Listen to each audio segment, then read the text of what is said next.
সায়েন্টিস্টরা দেখলো যারা হিজড়া হয়, আমাদের হিজড়া ভাই বোনরা আছেন, হিজড়া চিনতে পারছেন, যারা মেয়েও না পুরুষও না, এইটা কেন হয় এটাও জেনে রাখুন। গবেষণায় সায়েন্টিস্টরা দেখছে, গবেষণা করে, যে হিজড়ার কাছে XXY হয়। কি হয়? XXY। তার মধ্যে একটা ছেলের মধ্যে থাকে XY, একটা মেয়ের কাছে থাকে XX। তাহলে পুরুষ আর মহিলা চেনার এটা হলো সায়েন্টিফিক দলিল বা উইটনেস। কিন্তু হিজড়াদের মধ্যে XXY থাকে। সায়েন্টিস্টরা চিন্তা করলো যে একটা X বাড়তি X কোথা থেকে আসলো, কারণ XY হলো তো ছেলে আর XX হলে মেয়ে, তাহলে XX কোথা থেকে আসলো? সে ছেলেও না মেয়েও না।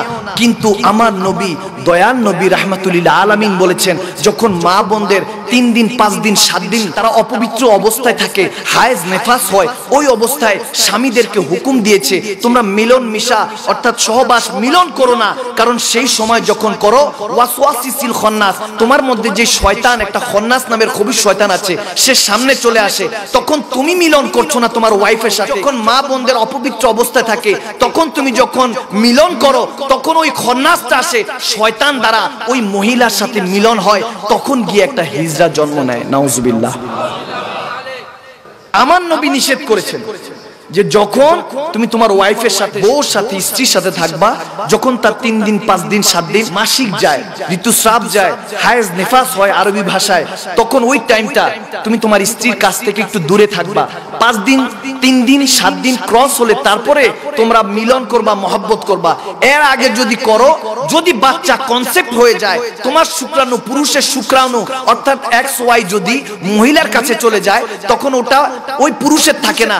এখন সায়েন্টিস্টরা আশ্চর্য হয়ে চিন্তা করতেছে যে এই X অর্থাৎ হিজড়া যে জন্ম নেয়, না ছেলে না মেয়ে, তারা এরকম কেন হয়? তখন তারা বলতেছে একটা X কোথা থেকে আসলো, তারা গবেষণা করে পেল না। অথচ 1400 বছর আগে আপনার আমার নবী, দয়াল নবী রাহমাতুল্লিল আলামিন বলে গিয়েছেন যে এই সময় থেকে এই সময় তুমি তোমার স্ত্রী থেকে দূরে থাকো, থাকলে তাহলে তোমার কাছ থেকে যখন সন্তান আসবে না, তুমি যখন তোমার স্ত্রী থেকে দূরে থাকবে, তখন তোমার সন্তানও নিরাপদ থাকবে।